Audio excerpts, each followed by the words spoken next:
කමිල ජ්‍යොතිෂ සේවාවට ඔබට ආයුබෝවන් කියා පිළිගන්නවා. 2025 ජූලි මාසයේ සිංහ ලග්න ඔබට බොහොම හිතකර සුබවාදී ආකාරයෙන් ප්‍රශ්න විසඳාගත හැකි මාසයක් වෙනවා. සිංහ ලග්න ඔබගේ පළවෙනි රාශියේ කුජ කේතුද, හතරවෙනි රාශියේ චන්ද්‍රයාද, හත්වෙනි රාශියේ රාහුද, අටවෙනි රාශියේ සෙනසුරු ග්‍රහයාද, දසවෙනි රාශියේ සිකුරුද, 11 වෙනි රාශියේ රවි ගුරු ග්‍රහයන් දෙදෙනාද, 12 වෙනි රාශියේ බුධ ග්‍රහයාද ආදී වශයෙන් ග්‍රහ පිහිටමින් ආරම්භ වන ජූලි මාසය ඔබට සුබ ග්‍රහයෙකු හැටියට සලකන කුජ රවිට අයත් පළවෙනි රාශියට පැමිණීම බොහෝ සෙයින් හිතකර තත්ත්වයන් ඇති කරන කාල පරිච්ඡේදයක්. කේතු කුජ සමග යෝගව සිටීම ඇතම් අවස්ථාවන්හිදී කායිකව හා මානසිකව පීඩාකාරී තත්ත්වයන් ඇති වුවත් බොහෝ සෙයින් හිතකර තත්ත්වයන් ඇති කරන කාලයක්. ඔබ කුමන ක්‍රියාවක් කරත් කුමන කාර්යයක් කරත් එය සාර්ථකව නිම කර ගැනීමේ හැකියාව පවතින මෙම කාලය තුළදී තමන්ගේ දක්ෂතාවන් වලට මුල් තැන දී ඔබගේ හැඟීම් අනුව කටයුතු සාර්ථක කරගත හැකි මාසයක්. තමන්ගේ ක්‍රියාශූරත්වය ගාම්භීරත්වය ඇති කර ගනිමින් එම තත්ත්වයන් ඉදිරියට පවත්වාගෙන යමින් ජයග්‍රහණයන් හා ක්‍රියාකාරීකම් සඳහාම හිත යොමු කරන මෙම කාලය තුළදී තමන්ගේ රාජකාරී කටයුතුවලදී බොහොම හික්මීමක් හා ගරුසරුභාවයක් ඇතිව පවත්වාගෙන යාමට උනන්දු විය යුතුයි. ඔබ කටට එන වචන පිට කිරීමෙන් හා අන් අය තලා පෙළා තමන්ගේ වාසියට පමණක් ඔවුන් යොදා ගැනීමෙන් වැළකීමට උත්සාහ ගත යුතුයි. සෑම කටයුත්තකදීම තමන්ම ප්‍රධාන කොට සැලකීම ඇතැම් අවස්ථාවන්හිදී ඔබට බාධා හා අවාසි සහගත තත්ත්වයන් ඇති කිරීමට රුකුලක් වේවි.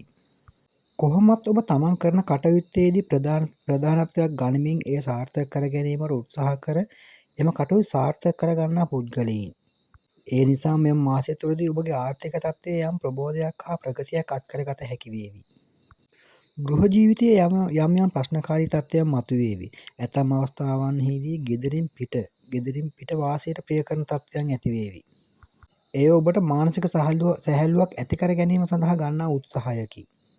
අධ්‍යාපන අංශයෙන් හොඳ ප්‍රගතියක් හා දියුණුවක් ලබා ගන්නා මෙම කාලය තුළදී පොතපතේ වැඩ කටයුතුවට අමතරව තමන්ගේ දක්ෂතාවයන් වලට මුල් තැන දී කටයුතු කරන කාලයක් වෙනවා.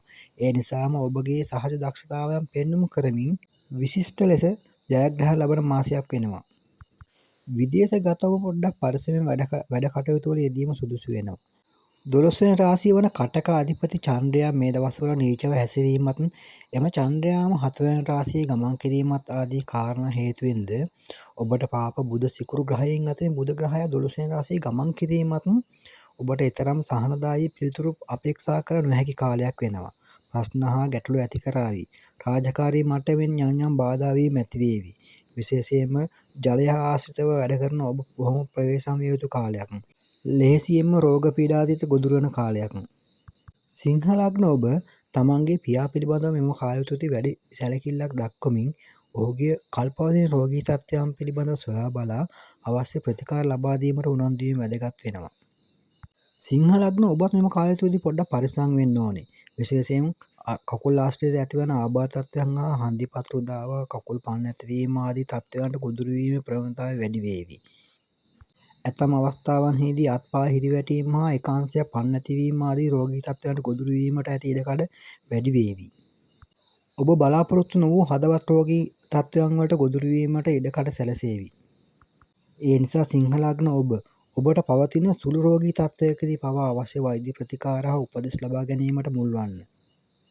සිංහ ලග්න ඔබ නව ආරම්භයන් වලට ඉඩකඩ සලසා ගන්නවා නම් නව ආරම්භයන් සඳහා අවස්ථාවක් යොදා ගන්නවා නම් මෙම කාලය සඳහා යොදාගෙන බදාදා හා සිකුරාදා දිනයන් අත්හැර අන් දිනයකදී සුබ වේලාවන් සකසා ගනිමින් තමන්ගේ සුබ කටයුතු වලට ආරම්භයක් දෙන්න.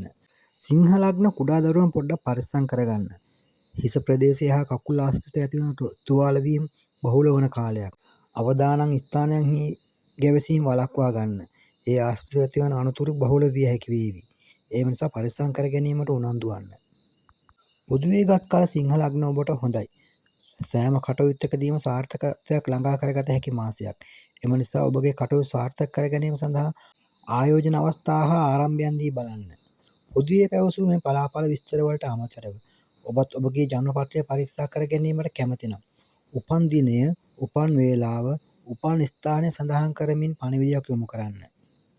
ඔබට පවතින සුළු දෝෂ තත්ත්වයන් හා අපල තත්ත්වයන් මඟහරවා ගැනීම සඳහා බෝධි පූජා ආදී වතාවත් හා බොජ්ජංග හා අභිසම්විධාන පිරිත සජ්ජායනා කිරීමට හුරු වන්න. දුකක් විඳින්නම ඕන සැපක් ලබන්න. එය මානසිකව හා කායිකව සහනයක් ගෙන දෙන කාලයක්. එහෙනම් කුම්භ ලග්න ඔබටත් එහෙම තමයි. 2025 ජූලි මාසයේ කුම්භ ලග්න ඔබට බොහෝ සෙයින් හිතකර තත්ත්වයන් ඇති කරන මාසයක්. අසුබ පළක් තිබෙනවා. ඒත් හොඳ තත්ත්වයන් ඊට වඩා වැඩි. අපි බලමු මුලින්ම හොඳ තත්ත්වයන් කියන්නේ මොනවද කියලා. කුම්භ ලග්න ඔබගේ ජූලි මාසයේ ග්‍රහ පීඨය මේ ආකාරයට තමයි සිදුවන්නේ.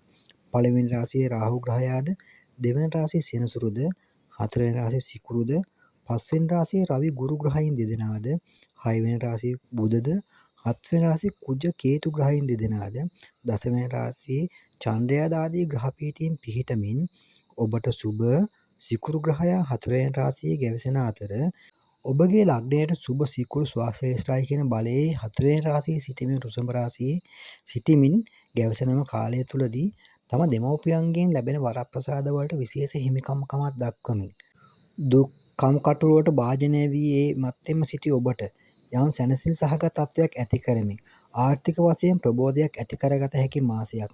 ඔබගේ කැපවීමට අගයක් ලබා දෙනම කාලය තුලදී තම දක්ෂතාවයන් වලට මූලිකව පාර කපාගත හැකි මෙම කාලය තුලදී ඔබට හැකිනම් ආයෝජන අවස්ථාවක් යොදා නව ආරම්භයක් දී බලන්න. ඔබගේ ඉදිරි කාලය සාර්ථක කරගත හැකි වන කාලයක් වෙනවා. ඒ සඳහා ඔබගේ මවගේ ආශිර්වාදය නොඅඩුව ලබන කාලයක් වෙනවා. කුම්භ ලග්න අධ්‍යාපනය ලබන දරුවන්ට ඉතාමත්ම හිතකර හා සුදුසු කාලයක්. ඔබගේ පස්වෙනි රාශියේ රවි ගුරු යෝගව සිටීම ඔබ ඉතාමත්ම හොඳ ඉතාමත්ම දක්ෂ කැපී පෙනෙන චරිතයන් බවට පත්වන කාලයක් වෙනවා. වෙනදා ඇතම් අවස්ථාවන්හිදී මුළු ගැන්වී සිටි ඔබ එයින් ඔබට ගොස් ඔබගේ දක්ෂතාවයන් වලට මූලිකත්වය දෙන ඒ නිසාම අන් අය අතර මූලිකත්වයක් ගත හැකි චරිතයක් බවට පත් වෙනවා. කෙසේ වෙතත් මෙම කාලය තුලදී ඔබ එකතැන නොරැඳෙන ගමන් බිමන් බහුල තැන තැන ගොස් වැඩ කටයුතු වල යෙදීමට ඒ නිසාම බොහෝ සෙයින් කායිකව මහන්සි වන පුද්ගලයෙකු බවට පත් වෙනවා. ඔබ ශරීරයෙන් මෙන්ම මනසින්ම මහන්සි වන පුද්ගලයෙකු නිසා ඔබට රෝග පීඩා ආදියට බොහොම ලේසියෙන් ගොදුරු වෙන කාලයක් වෙනවා. ඒ නිසා බුද්ධිමත් ඔබ ඔබගේ රෝගී තත්ත්වයන් පිළිබඳ වැඩි අවධානයක් දීම වැදගත් වෙනවා. විශේෂයෙන්ම ගුරු චන්ද්‍ර කුජ මහ දසාවක් අතුරු දසාවක් ගත කරන කුම්භ ලග්න හිමියෙකුම් නම් ඔබගේ රෝගී තත්ත්වයන් පිළිබඳ වැඩි අවධානයක් දීමත් අනතුරුදායක තත්ත්වයන්ට හා අනතුරු වලට ගොදුරු වීමේ ප්‍රවණතාවය වැඩි බැවින් ඒ පිළිබඳව කල්පනාකාරී වීමත් වැදගත් වෙනවා. විශේෂයෙන් තමන්ගේ ඉනෙන් පහළ ප්‍රදේශයේ පරිස්සම් කර ගැනීමට උනන්දු වන්න. ආබාධ තත්ත්වයන් වලින් වළක්වා ගැනීමට උනන්දු වන්න. මෙම ජූලි මාසය ඔබගේ ගෘහ ජීවිතයට නම් ප්‍රශ්නකාරී තත්ත්වයන් ඇති වේවි. දෙදෙනා අතර නොහොඳ නොහොක්කාඩුකම් වැඩි වේවි. තමන් කුමන සත්‍යයේ හිටියත් තමන් කුමක් කතා කළත් ඒ අනෙකාට නොහොක්කාඩුවක්සේ හැඟේවි. ඒ නිසා ඔබ කල්පනාකාරීව උත්තර දීමත් කල්පනාකාරීව වාසය කිරීමටත් උත්සාහ ගත යුතු වේවි. තමන්ගේ සහකාරිය හෝ සහකාරුවගේ සෞඛ්‍ය තත්ත්වය පිළිබඳව වැඩි කාලයක් හා මුදලක් වැය වන කාලයක් වේවි. සහකරු සහකාරියගේ රෝග පීඩා ආදී බහුල වන කාලයක් වෙනවා. එම නිසා පරිස්සම්කාරී ජීවිතය වැදගත් වෙනවා. කුම්භ ලග්න හිමියන්ගේ පියා පිළිබඳව වැඩි අවධානයක් දීම සුදුසු වෙනවා. ඔහුගේ රෝගී තත්ත්වයන් පිළිබඳව සොයා බලා අවශ්‍ය වතාවත් කිරීමට මූලිකත්වය ගත යුතු කාලයක් වෙනවා. සෙම රෝගී තත්ත්වයන් වල බහුල වීමක් ඇතිවන කාලයක් වෙනවා. ඔබ පොළොව ආශ්‍රිතව යම් කටයුත්තක ක්‍රියාවක නියැලෙනවා නම් එය ආදායම් මාර්ගය කරගන්නවා නම් ඔබට ඉතාමත් වැදගත් මාසයක්. ඔබ යම් තරමකින් හෝ ආර්ථික වශයෙන් නැගී සිටිය හැකි තමන්ට කියා යමක් කමක් ඉතිරි කරගත හැකි කාලයක් වෙනවා. එම නිසා ගනුදෙනුවලදී හා වැඩ කටයුතුවලදී මනා කළමනාකාරීත්වයක් හා සැලැස්මක් ඇතුව කටයුතු කරහොත් ඔබගේ ඉදිරි ගමන ඉතාමත්ම සාර්ථක කරගත හැකි වෙනවා. ඔබගේ අත්පාවල අසාමාන්‍ය තත්ත්වයන් ඇති වේවි. සම වියලීම නිසා ඇතිවන රෝගාබාධයන් වලට ලෙහෙසියෙන් ගොදුරු වේවි. කුෂ්ඨ හා ඒ ආශ්‍රය ඇතිවන ආබාධ තත්ත්වයන් වලට ලෙහෙසියෙන්ම හසු වීමට ඇති ඉඩකඩ වැඩි වේවි. එම නිසා වැඩිපුර ජලය පානය කිරීමටත් චර්ම රෝග පිළිබඳ විශේෂ අවධානයක් දීමටත් උනන්දු වන්න. ඔබ සත්ව පාලනයට ආසා කරන පුද්ගලයෙක් නම් සතුන් ඇති කරන්නේ නම් මෙම කාලය තුල අවදානම හිතරගෙන ඒ සඳහා යොමු වීම වැදගත් වෙනවා. පොදුවේ ගත් කල කුම්භ ලග්න ඔබට ජූලි මාසය බොහොම හිතකර මාසයක්. බොහෝ වැඩ කටයුතු වල සාර්ථකත්වයක් දැකිය හැකි මාසයක්. ඒම නිසාම ඔබගේ බොහෝ වැඩ කටයුතු වල සාර්ථකත්වය ළඟා කර ගැනීම සඳහා ඔබගේ උනන්දුව කැපවීම අගය කළ යුතු වෙනවා. මේ පොදුවේ කුම්භ ලග්න හිමියන් සඳහා පැවසූ පොදු පලාඵල විස්තරයක් බැවින් ඔබත් ඔබගේ කේන්දරයේ ජන්මපත්‍රය පරීක්ෂා කර ගැනීමට කැමති නම් උපන් දිනය, උපන් වේලාව, උපන් ස්ථානය සඳහන් කරමින් පණිවිඩයක් යොමු කරන්න.